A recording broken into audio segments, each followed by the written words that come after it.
les troupes ukrainiennes poursuivent leurs avancées, donc d'une part sur le front du Donbass et d'autre part les troupes russes, les groupes russes pro-ukrainiens venus d'Ukraine auraient conquis donc un nouveau village.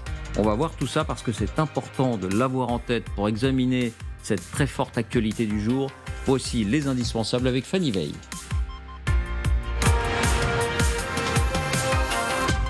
Bonsoir Fanny. Bonsoir David, bonsoir à tous. D'abord, des avancées, je le disais, sur le front principal, le front du Donbass. Oui, les troupes ukrainiennes gagnent du terrain et devinez où elles en gagnent en particulier. Eh bien, à Bakhmout. Il y a 2 semaines, les Russes revendiquaient sa conquête et aujourd'hui, eh bien, ce sont les Ukrainiens qui récupèrent du terrain, pas dans les rues de Bakhmout même, mais dans plusieurs villages alentours. Jusqu'à 1,5 km de récupérés dans un village que vous allez voir, Orikovo-Vassilivka, c'est juste à côté de Bakhmout. Un autre village, ici, tout au nord, dans un autre village, ils auraient récupéré jusqu'à 1 km. 700 mètres dans cet autre village, Ivanivske, situé cette fois plus au sud-ouest de Bakhmout. Et dans cet autre village, à peu près 700 km également. Plus près encore de Bakhmout. Cette fois, on est à 5 km au nord du centre-ville de Bakhmout. Les soldats de Kiev auraient même pénétré dans les faubourgs de cette autre ville, Berkivka, avant d'être repoussés par les Russes. Aujourd'hui, ils auraient le contrôle au moins de cet étang. Ce réservoir qui, vous le voyez, est situé juste aux portes de la ville. Des avancées, David, au point même que Volodymyr Zelensky, le président ukrainien lui-même, s'en félicite et que Evgeny Prigojine, lui, s'en inquiète. Бахмутский напрямок. Молодцы воины. Пустоты в войне не бывает. Война пустоту не терпит. И поэтому в садах находятся ВСУ. Если в садах ВСУ не выбить немедленно, а их надо выбивать постоянно, артиллерийским огнем, пехотой, то они зайдут сначала в такое же отношение у подразделений Минобороны, как и сейчас, то я боюсь, что все в обратном порядке сложится за месяц-полтора максимум. Voilà, et l'armée russe reconnaît 71 morts dans ces affrontements. Donc elle qui disait il y a 24 ou 48 heures, nous avons repoussé l'ennemi, 71 morts sur cet endroit-là, cet endroit précis, uniquement sur cet endroit précis du front. Et puis par ailleurs, Fanny, l'offensive se poursuit cette fois en territoire russe, plus au nord, dans cette région de Belgorod dont on parle depuis pas mal de jours désormais. Oui, et écoutez ce que les habitants de cette région de Belgorod ont entendu cet après-midi encore.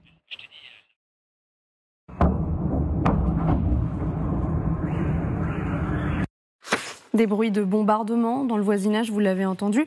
Et ce panache de fumée noire, c'est devenu quotidien désormais dans la région. De fait, les groupes russes anti-Poutine revendiquent aujourd'hui la prise d'une nouvelle ville, Novaya Tavoljanka. C'est une ville de 5000 habitants qui se trouve à la frontière avec l'Ukraine. Voici les soldats de la Légion pour Liberté pour la Russie, drapeau en main dans cette ville.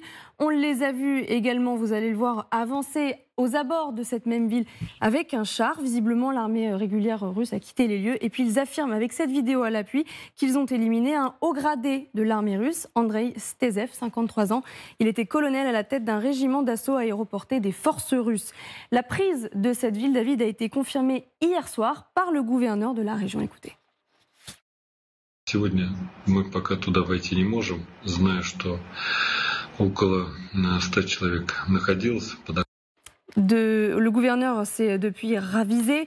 On a vu aussi des soldats russes prendre la pause dans la ville pour se montrer prêts à combattre, sans pouvoir vérifier la véracité de cette vidéo. Sur le terrain, les hommes racontent les difficultés de l'armée russe.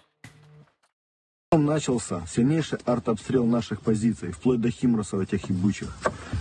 Нам была дана команда сидеть на позициях, что мы и сделали.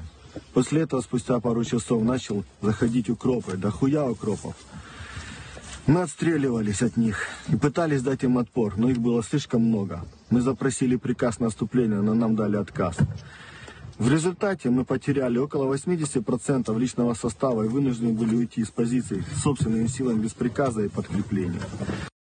Un peu plus loin, à l'intérieur des terres, près cette fois de la ville, la capitale de la région Belgorod, les civils de leur côté se préparent à l'affrontement. Ils protègent les vitrines de la ville avec des sacs de sable et surtout, ils s'entraînent au tir. C'est ce qu'a pu filmer hier l'envoyé spécial de TF1 LCI, Jérôme Garraud. Ces images confirment au passage l'arrivée à cet endroit-là des hommes de la milice Wagner qui jouent aux instructeurs pour former des hommes et des femmes de tous âges au tir. Ну, тут это понятная причина, что тут происходит. И ясно все. Происходит нападение противника. Merci Fanny. Général Delors, on ne vous a pas entendu sur ce qui est en train de se passer sur ces deux endroits différents et à propos desquels on a parlé à propos de la contre-offensive, de contre-offensive perlée, c'est-à-dire on s'attend au grand jour avec la grande contre-offensive terrestre. Non, ça a déjà commencé en des endroits bien précis, non pas avec 10 000 hommes, mais parfois avec 1000 hommes, et même moins sans doute en ce qui concerne Belgorod. Est-ce qu'on a affaire là, effectivement, aux prémices de cette contre-offensive? Oui, on est toujours dans les actions préliminaires. Alors je pense que l'action vers Belgorod vise à ramener un maximum de forces russes du front du Donbass vers... C'est pas ce qui se passe pour l'instant. C'est pas ce qui se passe, justement. Mais, si j'ose dire, c'est ce qui est visé. Alors, évidemment, dans cette zone de la Russie, il y a peu de forces russes, donc les groupes russo-ukrainiens progressent assez facilement et s'emparent de villages, et au point de vue médiatique, c'est quand même très important. Et au point de vue militaire, c'est pas significatif pour vous? Si vous voulez, c'est le problème. Faut-il retirer 2 ou 3 divisions pour aller protéger ces centaines de kilomètres, parce qu'il y a 300 ou 400 kilomètres, donc c'est un ensemble relativement vide. Donc c'est propice pour ce type d'action, et en tout cas c'est bien joué pour essayer de distraire, en tout cas d'obliger, ils ne l'ont pas encore fait, mais d'obliger les Russes à enlever une partie de leurs réserves pour les amener sur cette frontière où ils pensaient que jamais ils feraient l'objet d'une attaque importante. Donc c'est plutôt très bien vu, et évidemment, si on soulage un peu le Donbass, ça permet d'attaquer ailleurs. Alors, ce qui se passe d'ailleurs du côté de Bakhmout, où globalement, ce qu'on observe depuis quelques jours maintenant, c'est que les Ukrainiens ont réussi à aplatir l'ex-tenaille qui enserrait Bakhmout et qui menaçait même les arrières en direction de Zaporijjia. Alors pour ceux qui nous regardent, c'est difficilement compréhensible, parce qu'on a une armée russe une armée, non, on a des troupes russes, en l'occurrence c'était Wagner, qui il y a 3 semaines revendique la prise de Bakhmout, et effectivement Bakhmout est prise, et 3 semaines après, on se rend compte que ce sont les hommes de l'armée ukrainienne qui sont en train de reprendre le terrain et d'encercler la ville.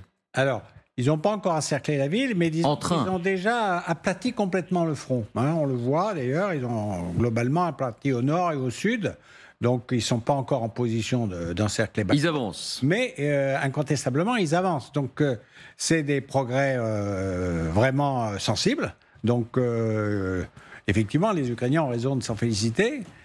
Sachant qu'après, on ne sait pas trop ce qui va se produire, évidemment. Est-ce que les Russes vont mener une contre-attaque importante pour bloquer les Ukrainiens? C'est pas évident. Là encore, ils doivent chercher savoir où sera le point central de l'attaque ukrainienne. Ça va peut-être pas être la région Russie de Belgorod, parce que c'est au point de vue une signification politique qui est peut-être trop forte. Est-ce que ça sera Bakhmout? Ce n'est pas impossible, et ça peut être encore ailleurs. L'idée est toujours la même, c'est qu'au moment où l'effort principal ukrainien va se prononcer, il ne faut pas qu'il trouve devant lui trop de monde. Oui. Et en tout cas, qu'il ait suffisamment de temps de progresser à l'intérieur du dispositif russe. Oui. En tout cas, c'est ce qui est visé. Jean-Dominique, on ne vous a pas entendu non plus. Pendant longtemps, on a considéré, par exemple, que ce qui se passait à Belgorod était anecdotique. Disons-le, un revers symbolique, psychologique pour les Russes qui n'arrivaient pas à défendre leur territoire. Est-ce que ça commence à aller un peu au-delà? Surtout, ce qui est frappant, c'est que ça dure. C'est-à-dire qu'on pensait que c'était, au départ, on ne pouvait pas le savoir, en fait. On a vu, il y a eu une incursion sur une vingtaine de kilomètres, et puis là, on voit qu'il y en a tout le temps. Et qui reste sur place. Et qui s'installe. Et qui s'installe. Alors, bon, est-ce qu'ils s'installent vraiment? Est-ce qu'ils font des allers-retours? On est quand même juste à la frontière. Hein. On doit être à 5 minutes de voiture ou 1 heure à pied. Donc, on n'est quand même pas... mais effectivement, manifestement, il y a une opération spéciale, parce que ça relève des opérations spéciales qui se déroulent dans cette zone. Alors, le général l'a dit, il y a peut-être un objectif militaire, il y a, je pense, un objectif psychologique et politique, politique important. C'est-à-dire, l'Ukraine dit, bah, après tout, vous avez, d'une certaine manière, rendre la monnaie de la pièce de ce qui s'est passé en 2014, lorsque, clairement, il y avait des gens de nationalité ukrainienne, mais pro-russes, qui ont fait rentrer les Russes dans le Donbass. Et là, sur le sol ukrainien.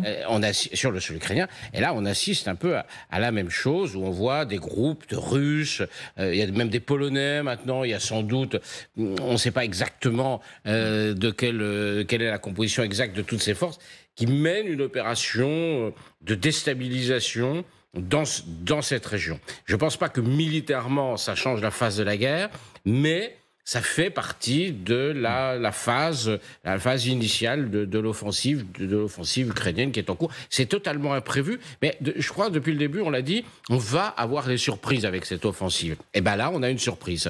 Vera, pour vous, on est en marge de la guerre? Ou on est dans l'offensive là? Parce que ça dit quelque chose. Ça s'inscrit effectivement dans une stratégie de lancer plusieurs opérations sur plusieurs étapes de front qui effectivement tous ensemble quand même sapent la possibilité de l'armée russe à bien résister à ce que les Ukrainiens ont prévu comme l'offensive. Sur le Bakhmout, je lisais aujourd'hui les reporters de guerre du côté russe, les reporters de guerre pro-Kremlin, et ça m'a beaucoup frappé parce que j'avais l'impression qu'ils ont échangé les rôles. En fait, parce qu'ils disaient presque mot à mot ce que les Ukrainiens disaient il y a un mois. Ils disaient que la situation est très difficile. On ne sait pas si on arrivera à y tenir. L'ennemi avance. Donc c'était mot à mot ce que disaient les Ukrainiens. Donc maintenant, il y a des changements dans le discours déjà de l'armée russe par rapport au Bakhmout. Ils acceptent, ils reconnaissent qu'il y a des gros problèmes, que ça menace quand même la prise de la ville qui était annoncée par Prigojine. Et concernant Belgorod, effectivement, il y a beaucoup des effets militaires, mais aussi beaucoup des effets politiques à l'intérieur de la Russie, parce que quand même les habitants de Belgorod s'étonnent beaucoup comment ça se passe, que les frontières ne sont pas du tout protégées. Quand même c'est la ligne de front presque dans cette région, et l'armée russe n'était pas préparée. Il y a déjà 2 semaines que la première incursion a eu lieu, à mon avis c'était 23 mai, et depuis, on voit qu'il n'y avait pas de mesures qui étaient prises pour contrer ces groupes qui ne sont pas nombreux, comme vous dites. Ce n'est pas une énorme armée bien armée avec des super armements. Et finalement, non, il n'y a pas de réaction. Et ça provoque beaucoup de questionnements dans la cité russe. J'ai vu déjà que les habitants de Belgorod, de Chebekino, ont commencé à écrire des lettres à Prigojine, en appelant à aide, en demandant, s'il vous plaît, sauvez-nous, c'est que vous qui peuvent faire quelque chose sur le terrain. Donc c'est quelque chose qui vraiment déstabilise la politique en Russie. Et on voit effectivement des instructeurs de Wagner qui sont arrivés et qui aident la population à s'armer et à savoir tirer.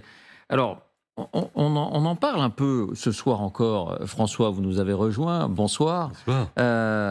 Parce que jour après jour, on se dit ça va s'arrêter. Jour après jour, on se dit ce sont des escarmouches. Et jour après jour, on voit que ça continue. Ça progresse, pas beaucoup, pas avec beaucoup d'hommes, mais que ça progresse. Est-ce que c'est là quelque chose de significatif? Et puis dans quelques minutes, on passe bien sûr au barrage. Il se passe 2 choses. D'une part, des reconnaissances en force. C'est très caractéristique des grandes offensives à l'Est depuis quelques dizaines d'années, sinon quelques siècles. Et il n'est pas du tout certain qu'à l'heure actuelle, les Ukrainiens aient déjà décidé où se situerait le centre de gravité de leur offensive. Donc, lorsque vous suivez, justement ce que vous disiez, les boucles Telegram et les blogs russes, alors ils disent « Ah oui, il y a une attaque ukrainienne dans tel endroit, et puis il y a une attaque ukrainienne dans tel endroit, et encore une dans un 3e endroit. » Et les Ukrainiens cherchent les points forts, les points faibles, et en fonction de ce qu'ils trouvent avec ces reconnaissances en force, ils finiront par décider où est-ce qu'il va falloir envoyer les quelques dizaines de Léopard 2, les quelques centaines de T-72, et ainsi de suite. Et la deuxième chose que font les Ukrainiens, et là, je suis comme chacun ici, très, très impressionné par la durée des opérations à Belgorod. Mais je suis un petit peu en désaccord avec la notion qu'il n'y aurait pas d'intérêt militaire. Si, il y a un intérêt militaire, c'est que le gouverneur de Belgorod et la population de Belgorod, ils couinent comme des veaux en demandant à être protégés, justement. Mais la protection, c'est pas quelque chose de psychologique, la protection, c'est des unités militaires. Qui ne viennent pas. Et pour l'instant, elles n'y sont pas. Oui, mais c'est un petit peu comme les analyses que l'on pouvait faire il y a quelques jours, des opérations de drones contre Moscou. L'intérêt militaire en tant que tel était a priori limité, mais il y avait quand même un intérêt militaire. C'est que les défenses aériennes, elles sont à Moscou.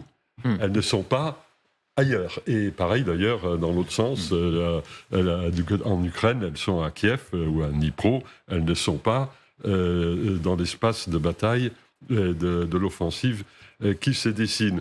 N'oubliez pas, l'année dernière, on avait commencé à annoncer l'offensive sur Kherson au début du mois de juillet.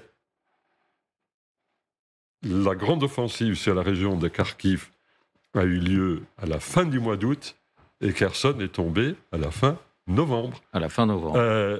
Donc, on n'est pas du tout dans le règne de la gratification immédiate. C'est très frustrant pour les addicts aux réseaux sociaux qui voudraient que tout soit fait dans la demi-heure de l'annonce d'un sujet. Voilà. Ben non, en tout cas,